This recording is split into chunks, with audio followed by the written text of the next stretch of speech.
오늘에 이르러 교회가 이 모양이 된 것은 무엇보다 목회자들의 책임이 큽니다.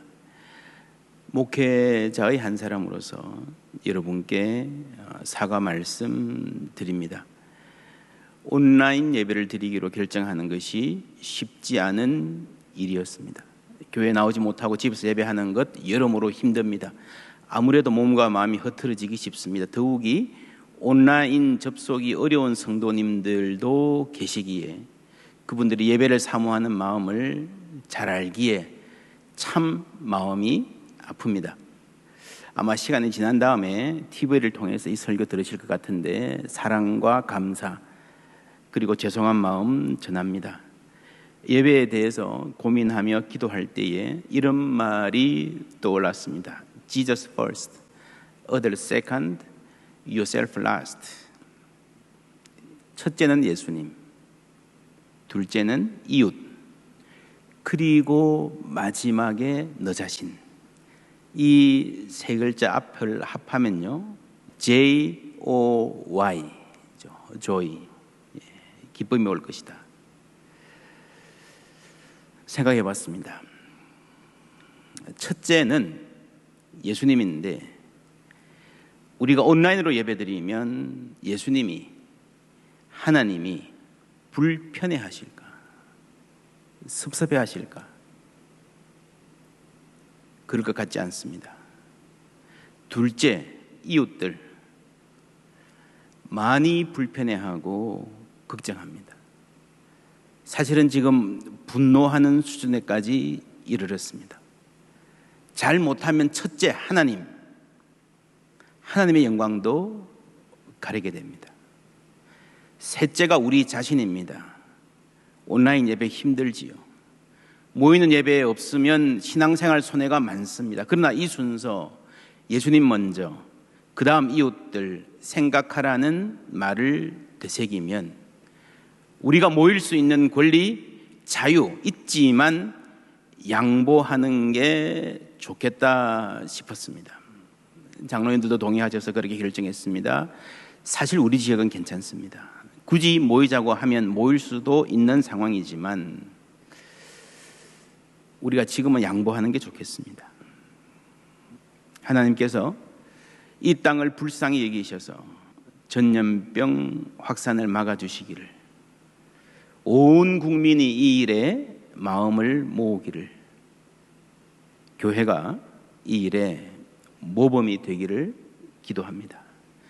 하나님께서 우리에게 기쁨 주시기를 원합니다. 지난 목요일에 코로나 시대의 삶에 대해서 세미나를 했습니다. 세상은 빠르게 변합니다. 코로나 때문에 변화가 된 것도 있지만 사실은 기왕에 진행되던 변화가 코로나 때문에 급속하게 이루어지는 면도 많습니다. 여러분, 올해 들어서요, 세계 최고 기업들의 순위, 한국에도 최고 기업들의 순위가 완전히 바뀌고 있습니다. 세미나 중에 이런 말 나왔습니다. 포스코가 1년에 버는 돈이 64조인데 중국의 인터넷 기업 알리바바가 하루에 버는 돈이 44조랍니다. 여러분, 포스코가 그렇게 열심히 일해서 1년 버는 돈을요, 인터넷 기업 하나가 버는데 하루 반, 이틀이 안 걸립니다. 이 엄청난 속도의 변화가 우리가 이전에 몰랐던 세계로 우리를 몰고 갑니다. 여러분, 개인적으로도, 여러분 자녀들을 위해서도, 교회의 앞날을 위해서도 시대의 변화를 어느 정도 알아야 됩니다. 교회도 대비해야 됩니다. 그래서 이 세미나 여러분 교회 유튜브에서 보실 수 있는데 한번 보시고요, 주위에도 관심 있는 분들에게 알려주시면 좋겠습니다. 어제 벌써 2,000명이 조회수가 넘었습니다. 물론 2,000명이 전체 내용을 다 본 숫자는 아니겠지만 굉장히 많은 조회수입니다. 내용적으로도 한국교회에 포스트 코로나 관련 세미나가 많았는데 정말 이 세미나는 특별한 것 같다는 분들이 많이 계시고요. 우리가 여기서 세미나 열심히 해도요, 200명 오면 큰 성공이에요. 200명 오면 이 지역에서 그런데 이 1,000명이 넘는 숫자가 전국에서 보고 해외에서도 많이 접속하고 있습니다. 지방에 있는 교회로서는 예전에 갖지 못했던 영향력이 생기는 면도 있습니다. 복음은 본래 한 곳에 머물지 않고 뻗어나가는 성격이 있습니다. 사도 바울의 마음에 복음이 들어오자 그 안에서 역동하면서 뻗어나갔습니다. 그래서 사도 바울은요, 세계 곳곳을 다녔고 마침내 저 멀리 스페인까지 가고자 했습니다. 이런 복음이 아니면요, 스페인 꿈도 안 꿀 사람이에요. 소아시아에 머물면서 마게도냐에 넘어가는 것도 주저하던 사람이었어요. 이제는 로마까지 가가지고 거기서 잠시 시간을 가지면서 서로 신앙의 도움을 주고받고 스페인으로 가고 싶다 그랬습니다. 그런데 길이 막혔습니다. 로마에서 감옥에 갇혔습니다. 얼마나 답답했을까요? 이번 세계 곳곳을 발로 밟고 다니면서 하루가 멀다 하고 회당에서 광장에서 시장에서 또 집집마다 쉬지 않고 다니면서 복음 전하던 정말 펄펄 뛰던 그 사람을 가두어 놓았으니 얼마나 답답했을까요? 그러나 바울은 가만히 있지 않았습니다. 편지를 썼습니다. 그 편지를 통해서 시리에 빠진 교인들이 위로를 받고 비록 대면하지는 못했지만 갈 길을 잃은 교회가 바른 교리를 배우고 어둠 속에 있던 사람들이 희망을 얻고 어떻게 신앙생활, 어떻게 교회를 섬겨야 하는가를 알게 되었고 하나님을 바라보게 된 줄 믿습니다. 그 편지들 덕분에 세계교회가 하나 되었습니다. 여러분, 당시에 많은 사람들이 편지를 썼지만요, 이런 방식으로 편지라는 매체를, 편지라는 미디어를 활용한 사람은 극히 드물었습니다. 바울이 요즘 사람이면 이런 비대면 상황에서 온라인 사역 열심히 했을 것 같습니다. 로마서는 1장 1절부터 7절까지가 인사말이고 8절에서 17절까지는 서문, 로마 방문 계획과 복음이라는 큰 주제를 말했습니다. 그러니 오늘 읽은 18절부터의 말씀은 본론의 시작입니다. 본론의 시작의 맨 처음 말이 뭔가 하면요, 여러분, 하나님의 진노가, the anger of God, 하나님의 진노가 나타나고 있다입니다. 여러분, 하나님은 분노하시는 분입니다. 지난주에 우리가 하박국 보았습니다. 주께서는 눈이 정결하심으로 악을 참아보지 못하시며 패역을 참아보지 못하시거늘 어찌하여 거짓된 자들을 방관하시며, 아무것도 안 하신다는 거죠. 악인이 자기보다 의로운 사람을 삼키는데 잠잠하시나이까. 이 피맺힌 하소연이었습니다. 그런데 정말 이 하나님이 눈이 정결해서 악을 참아 보지 못하시는 그 하나님이 행동에 나선다면 어떻게 될까요? 쟤 나쁜 놈이에요. 저런 악한 놈들을 혼내줘야 돼요.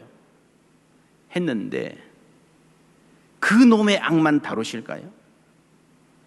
하나님이 분노하실 때에 나는 잘됐다, 이놈들 혼 좀 나봐라, 그렇게 여유 있게 즐기고 있어도 될까요? 요즘 젊은 사람들이 쓰는 말 중에 팝콘 각이라는 표현이 있습니다. 여러분, 영화 보면서 팝콘 들고 편하게 앉아있는 자세, 영화 안에서요, 뭐 불이 나든 뭐 태풍이 불든 뭐 괴물이 쫓아오든 아무 문제 없죠. 나는 편하게 그냥 저 사람들 혼나는 거 즐기면 됩니다. 어떤 카톡, 예를 들면 이런 게 있을 수 있습니다. 김 과장 있잖아, 맨날 거짓말하고 뺀질거리더니 드디어 사장님에게 걸렸어. 사장님이 다 아신 거야. 정말 불호령 떨어지겠네. 쌤통이다. 그래, 완전 뭐지? 팝콘각이지. 이럴 때 팝콘각이라는 말을 쓰는 거예요. 사장님이 분노하시는데 그 불호령은 온전히 저놈 몫이다. 그런데 여러분, 하나님이 진노하시면 별 잘못 없는 사람들은 죄인들이 혼나는 모습 보고 고소하게 즐길 수 있을까요? 아닙니다. 그 누구도 그 진노를 피할 수 없습니다. 그러므로 그들이 핑계하지 못할지니라. 피할 수도 없고 숨을 수도 없고 핑계할 수도 없습니다. 왜냐하면 모든 사람이 저마다 다른 모습으로 온갖 죄악들에 참여하고 있기 때문입니다. 곧 모든 불의, 추악, 탐욕, 악의가 가득한 자요, 시기, 살인, 분쟁, 사기, 악독이 가득한 자요, 수군수군하는 자요, 비방하는 자요, 하나님께서 미워하시는 자요, 능욕하는 자요, 교만한 자요, 자랑하는 자요, 악을 도모하는 자요, 부모를 거역하는 자요, 우매한 자요, 배약하는 자요, 무정한 자요, 무자비한 자라. 나는 여기에 하나도 해당되지 않는다. 그런 분 있습니까? 우리 모두가 죄인입니다. 이 위에 동성애가 죄라고 말하는 대목이 나옵니다. 동성애 행위는 죄다. 맞습니다. 그런데 이 성경 본문을 해석하면서 동성애 행위라는 저 심각한 악에 비하면 나는 괜찮다. 너는 죄인이지만 나는 의인이다라는 생각으로, 나는 별로 혼날 일이 없을 것 같은 팝콘 각으로 가져간다면 그거는요, 성경을 거꾸로 읽는 겁니다. 지금 로마서는 모든 사람이 죄인이다라는 말을 하기 위해서 그 한 예로 동성애를 드는 거예요. 동성애는 죄다라는 말은 맞는데 그 말을 할 때 우리가 반드시 유념해야 할 진리가 있습니다. 나도 죄인이라는 사실이에요. 예수님 앞에 가늠한 여인을 가져다 놓고 돌을 들고 죄 없는 자가 돌로 치라, 이 물음 앞에 자신 있는 사람 아무도 없어서 전부 다 돌을 놓고 들어갔습니다. 그런데 여인에게 예수님이 뭐라고 그러셨습니까? 이제 괜찮아, 다 죄인이니까 뭐 대충 살아, 그랬습니까? 아니죠. 나도 너를 정죄하지 아니하노니 가서 다시는 죄를 짓지 말라. 여러분, 만약에 이 여인이 직업으로 몸을 파는 여인이었고 다른 살 길이 없었으면 다시는 죄를 안 짓는 일이 굉장히 힘들었을 것입니다. 그래도 하나님은 요구하십니다. 나도 너를 정죄하지 않는다라는 말은 다른 사람들, 돌을 들었던 다른 사람들과는 다른 차원의 말입니다. 왜냐하면요, 예수님은 죄가 없으신 분이니까 유일하게 정죄할 자격이 있는 분, 돌을 던질 자격이 있는 분이십니다. 우리를 심판하실 분이십니다. 그러나 지금은 정죄하지 않는다. 이거는요, 하나님의 용서와 사랑을 보여주시는 겁니다. 가서 다시는 죄를 짓지 말라는 것은, 여러분, 죄 짓지 않고 신실하게 살아갈 기회를 다시 주시는 겁니다. 그게 용서입니다.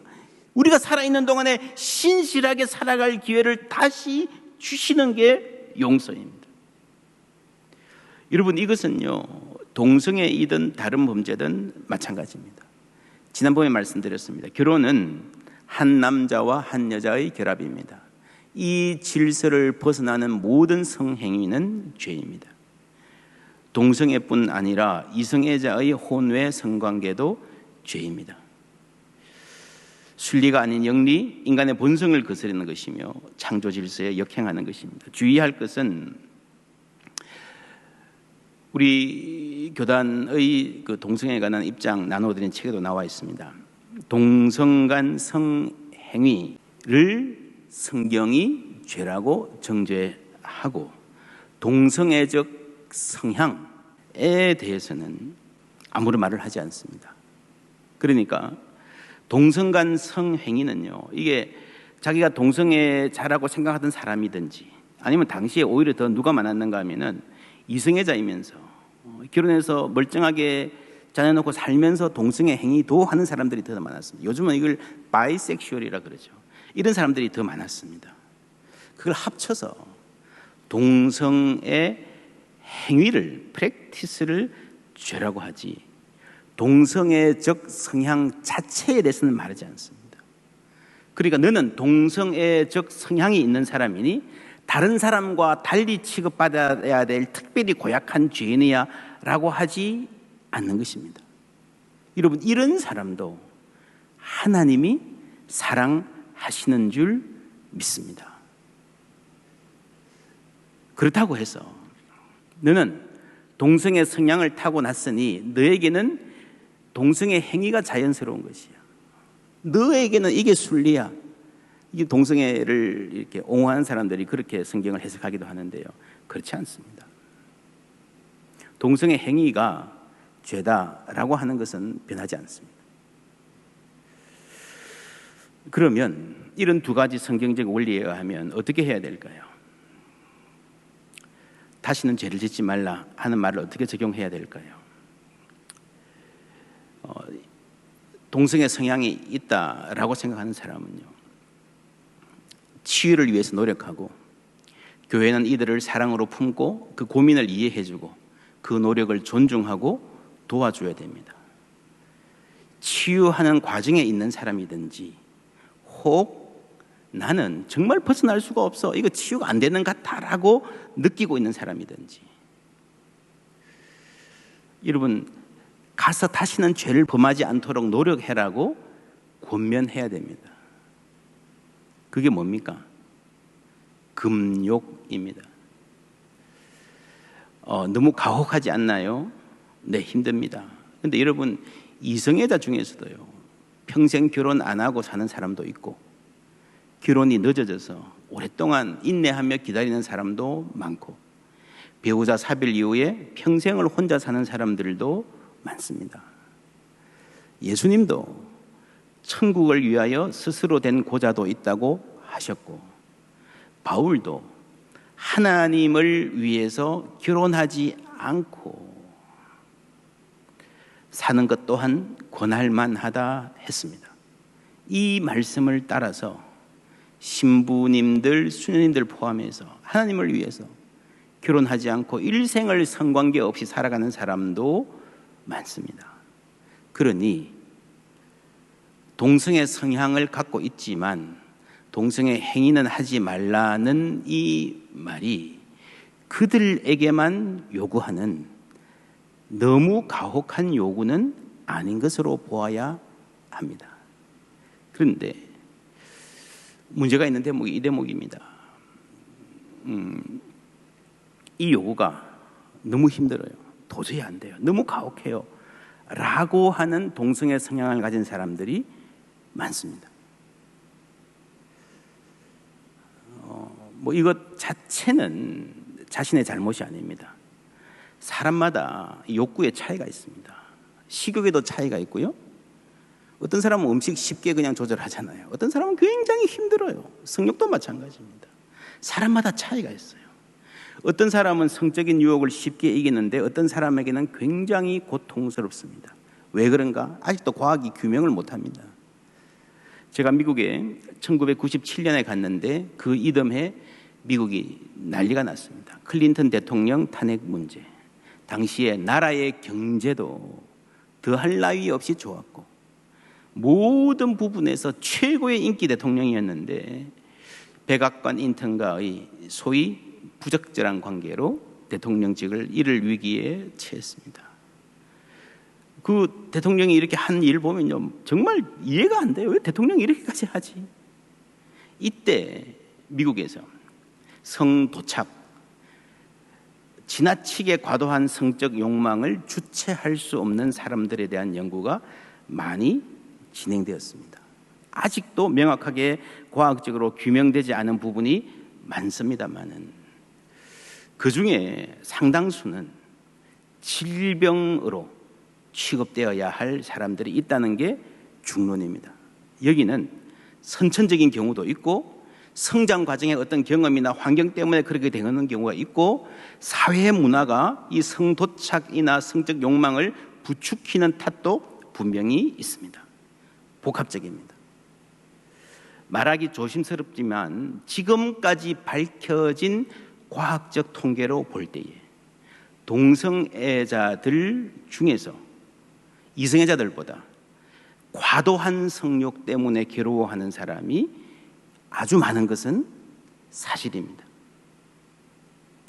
그래서 많은 고통을 겪습니다. 그래서 그 중에 어떤 사람들은요, 신실한 그리스도인이기도 한 하나님 말씀대로 살아야 된다라고 하는 생각이 분명한 사람들은요, 하나님, 저를 왜 이렇게 만드셨나요? 원망하기도 합니다. 여러분, 이것이 전부 다 이 깨어진 세계 안에 죄가 들어오고 질병이 들어오고, 그래서 이 세상이 망가졌기 때문에 생긴 현상들입니다. 로마서 8장에 피조물이 지금까지 다 함께 탄식하는 그 아픔 중에 하나입니다. 여러분, 이거는요, 어떤 구체적인 질병을 앓는 사람이, 어떤 육체적인 약함이 있는 사람이, 심리적인 어떤 연약함이 있는 사람이 그 사람의 죄 때문이라는 것은 아닙니다. 요한복음 9장에서 나면서 소경된 자에 대한 강의하면서 분명히 말씀드렸습니다. 그러나 세상에 이런 현상이 있는 것, 이런 질병들과 연약함이 있는 것은 죄의 결과이고 이 세상의 탄식임이 분명합니다. 어떤 이는 건강하게 태어나지만 어떤 이는 장애인으로 태어나고, 어떤 이들은 쉽게 유혹을 이기지만 어떤 이들은 특정한 유혹에 유독 약하게 태어납니다. 작년인가요? 한국의 대표적인 방송국 간판 앵커가, 여러분, 한국의 공중파 방송 앵커라 그러면 최고 아닙니까? 최고. 어디서 몰카보임이 되어가지고요, 완전히 인생 망치는 거 여러분 기억하시죠? 어디 판사, 검사, 어디 뭐 시장, 말도 안 되는, 정말 상상하지 못할 성적인 욕망의 분출로 창피당하고 고통당하는 모습들 여러분 알지 않습니까? 다 불쌍한 사람들입니다. 여러분, 우리에게도 전부 다 죄와 싸움이 있습니다. 사람마다 약한 부분이 있어요. 우리는 전부 다 이 타락한 세계에 살아가는 고장난 사람들입니다. 어떤 사람은 여기가 고장났고 어떤 사람은 저기가 시원찮고, 고장난 부분이 다 다를 뿐이지 다 여러분 정상이 아닌 사람들입니다. 1장 24절에 그러므로 하나님께서 그들의 마음의 정욕대로 들어오며 내버려두사 그들의 몸을 서로 욕되게 하셨으니, 이 정욕이라고 표현된 단어는요, 에피시미아라는 단어입니다. 과도한 욕망을 말합니다. 성경은 desire, 인간의 어떤 욕구 자체를 다 부인하지 않습니다. 문제는 에피시미아, 과도한 욕망입니다. 동성애 행위도 대부분 과도한 욕망을 절제하지 못해서 일탈로 이어집니다. 혼외 정사도 마찬가지입니다. 탐욕, 물질에 대한 욕망, 명예에 대한 욕망도 지나칠 때요, 그게 죄로 이어질 수밖에 없습니다. 지나친 욕망. 여러분, 한쪽에서 이게 지나치게 가득하니까요, 인간에게 진짜 있어야 될 게 없어지는 거예요. 다른 걸로 가득하면요, 진짜 있어야 될 게 없어집니다. 31절 말씀, NIV가 이렇게 표현합니다. They have no understanding, no fidelity, no love, no mercy.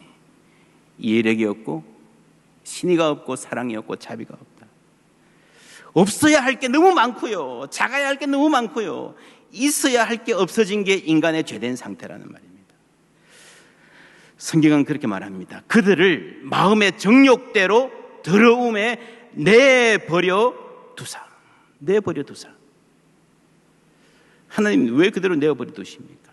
여러분, 하나님은요, 인간의 죄에 대해서 분노하시지만 모든 죄에 대해서 바로 그때 회초리 들고 다니면서 때리고 벼락 내리고 그렇게 하지 않으십니다.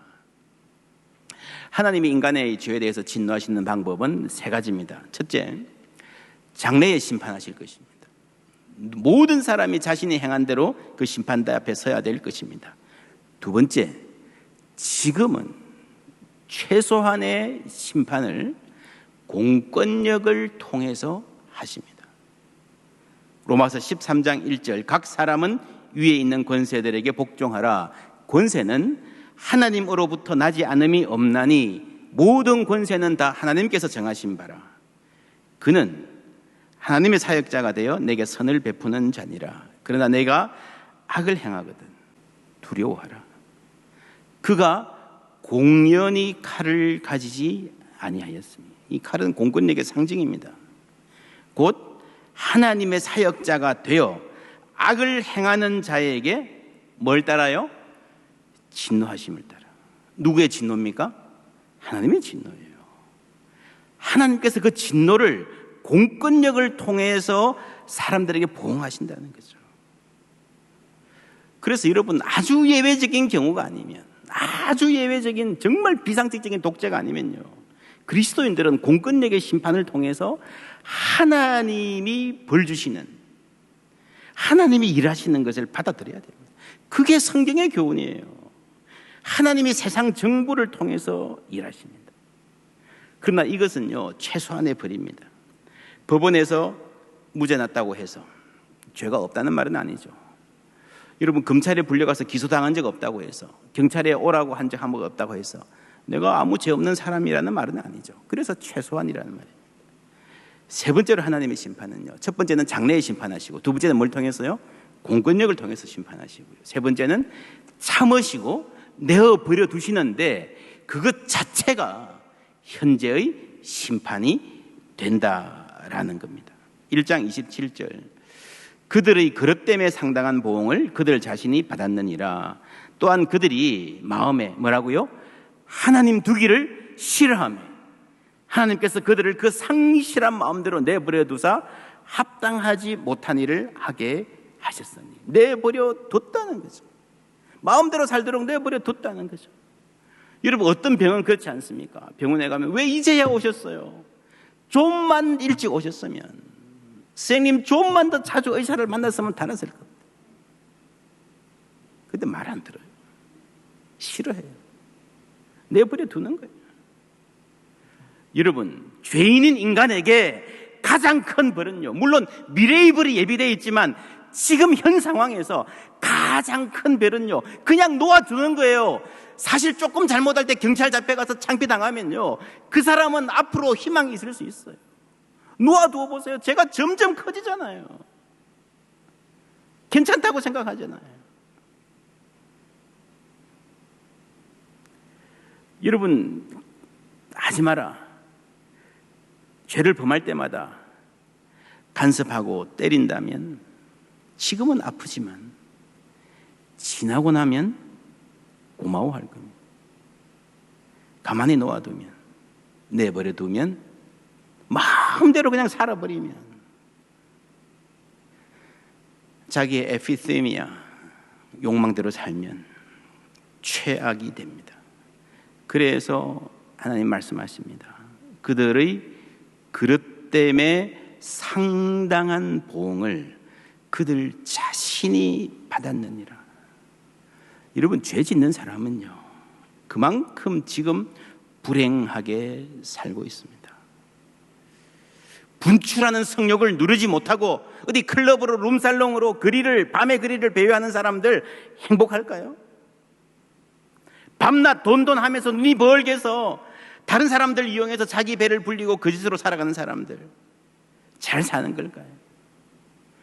여러분, 그렇게 돈이 많은 연예인들, 재벌 3세들 하루도 멀거하고 성적인 일탈, 마약 범죄 왜 계속 나올까요? 그들이 불행하다는 말입니다. 갑질, 말도 안 되는 갑질, 그렇게 많이 가진 사람들이 주위에 있는 자기를 도와주는 사람들에게 정말 비정상적인 짜증과 분노를 쏟아내는 게요, 그 사람 자체가 잘못돼서 그런 게 아니라, 여러분, 그렇게 많이 가지고도 인간이 불행해서 그런 거예요. 여러분, 인간은 하나님이 지으셨습니다. 그래서 하나님의 관계 속에서 살아야 제대로 살 수 있습니다. 그런데 인간이 그 마음에 하나님 두기를 싫어했다 했습니다. 하나님을 알되 하나님을 영화롭게도 아니하며 감사하지도 아니하고 오히려 그 생각이 허망하여지며 미련한 마음이 어두워졌나니 스스로 지혜 있다 하나 어리석게 되어 썩어지지 아니하는 하나님의 영광을 썩어질 사람과 새와 짐승과 기어다니는 동물 모양의 뭐로요? 우상으로 바꾸었느니라. 그러므로 하나님께서 그들을 마음의 정욕대로, 에피세미아, 과도한 욕망대로 더러움에 내버려 두사 그들의 몸을 서로 욕되게 하셨으니, 이는 그들이 하나님의 진리를 거짓 것으로 바꾸어 뭐보다 뭐를? 피조물을 조물주보다, 피조물을 조물주보다 더 경배하고 섬김이라 주는 곧 영원히 찬송할 이시로다. 아멘. 무슨 말입니까? 인간은요, 본래 하나님이 창조하셔서 하나님을 예배하게 하고 아래로는 모든 피조물을 다스릴 수 있도록 창조하셨습니다. 근데 인간이 이 예배를 거부했어요. 하나님을 마음에 두기를 싫어했어요. 거부했어요. 그러니까 어떻게 되었습니까?